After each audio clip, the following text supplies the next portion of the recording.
So yun po guys, and magandang araw po sa lahat. So especially po sa mga charity viewers po dyan, sa mga Chris Paunatics po.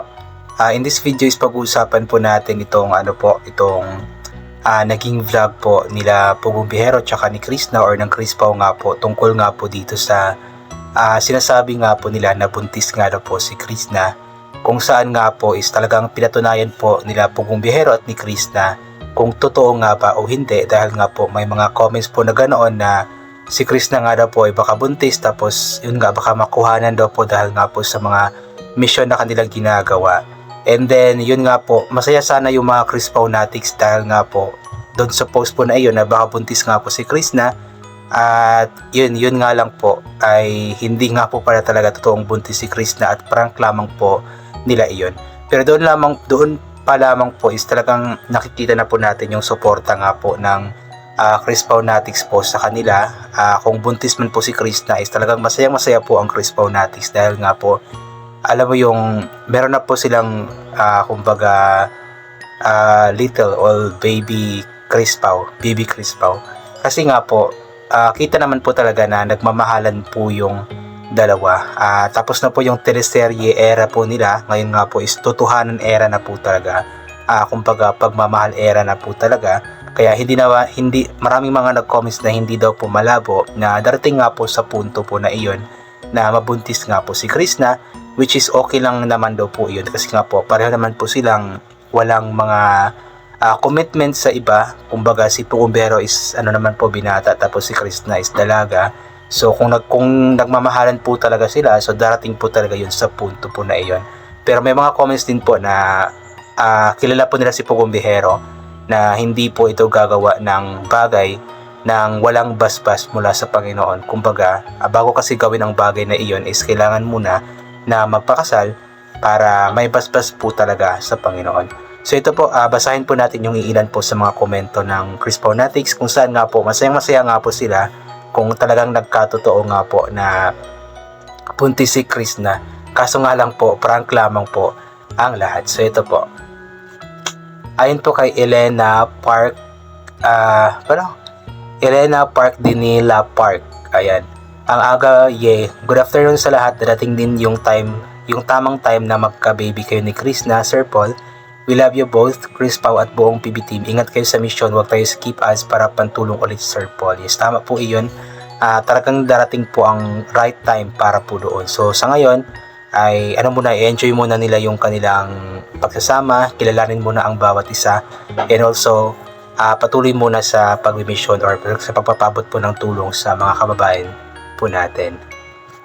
Ito naman po mula kay Joshua Kagatan. Malaki respeto ni Sir Paul kay Chris na dapat kasal muna bago magalaw si Chris na.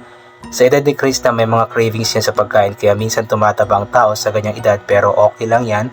Chris na maganda ka naman ang sweet ng magkasintahan si Sir Paul Pugong Bihero ay magrespeto na tao. Yes, tama po ito. Ito po yung sinasabi ko kanina na malaki po yung respeto ni Sir Paul or ni Pugong Bihero kay Chris na, at dapat kasal muna or may basbas muna mula sa Panginoon bago nga po mangyari ang bagay na iyon. At alam ko mismo na si Pugong Bihero is isang marespeto po na tao. So alam po niya kung kumbaga nirerespeto po niya ang pagkababae nga po ni Chris na. At yung mga cravings po ni Chris na, yes, normal naman po yun sa isang tao May mga pagkakataon po talaga na nag-crave po tayo ng mga pagkain na gusto po natin. But it doesn't mean na buntis na po. Just like kung lalaki, di ba, may mga lalaki naman na nag-crave po ng mga pagkain like mga mangga, mga asim na pagkain po, pero hindi man po sila buntis, di ba po? Ganun po yun. From Gemini B, napahiya kayo mga basher, lakas ng trip ni Sir Paul, haha. Good night Sir Paul at Iha, Chris na, we love forever, Chris Pao. God bless sa buong PB team, ingat palagi kayong lahat. Yun nga po, napahiya yung basher kasi nga po yung pagbubuntis kunyari ni Chris na is prank lamang po iyon. But then inulit ko nga po, kung totoo man po na nagbubuntis na po si Chris na, is isang malaking blessings pa din naman po iyon para sa kanila at sa ating lahat na din po, kasi makakakita po tayo ng baby Chris Pao. Ito naman po mula kay Mayuri Lopez. Ayan. Yes, good day Chris Pao and PB team. Nag-abang ako talaga ng part 2. Sad to say, nalungkot po ako pero alam ko makapaghintay naman po ang lahat sa tamang panahon. Ingat po ang lahat guys. Ayan. yun nga po, masaya sana yung mga tao o yung mga Chris fanatics nga po kung totoong naging buntis si Krishna. But then yun nga po, nakakapag-antay naman po at may right time talaga po para sa mga ganyaang bagay. Kaya antayin na lamang po natin yung right time. Sa ngayon po is inulit ko nga po, enjoy muna nila ang kanilang pagsasama, tapos kilalanin muna ng husto ang bawat isa. Ito po mula kay Desiree. Ayan, dalaga at binata kayo both, Sir Paul and Krishna. Anytime pwede nang ikasal at may baby pa. Happy family na, sarap sa feeling kapag you have your own family. Love, love, love, Chris Pao.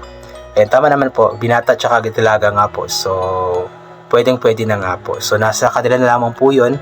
But for now, yun nga, inuulit ko nga po, enjoy muna, then kilalanin muna ang bawat isa. Ulit po tayo, no? Ito naman po mula kay Christy Salvador. Feeling ko gusto na talaga ni Sir Paul magkaroon ng sariling pamilya at baby, kasi lagi niya sinasabi kay Chris na tisalo na ang ilagay pag may papers na pinipil up ni Chris na gaya nung nagpa-dentist sila. Go lang po, it's time naman na sarili at kaligayahan mo naman ang i-focus mo, Sir Paul. Pwede ka pa rin tumulong kahit may pamilya ka na po. God bless. Oo naman, pwede naman tumulong. Hindi naman mawawala po yun.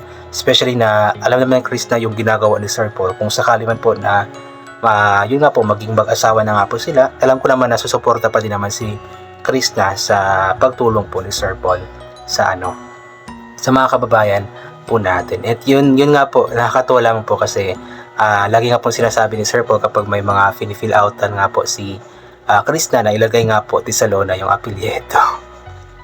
Ito naman po mula kay CM Guzman. If it's true na buntis siya, no need to worry, nasa right age naman po kayo.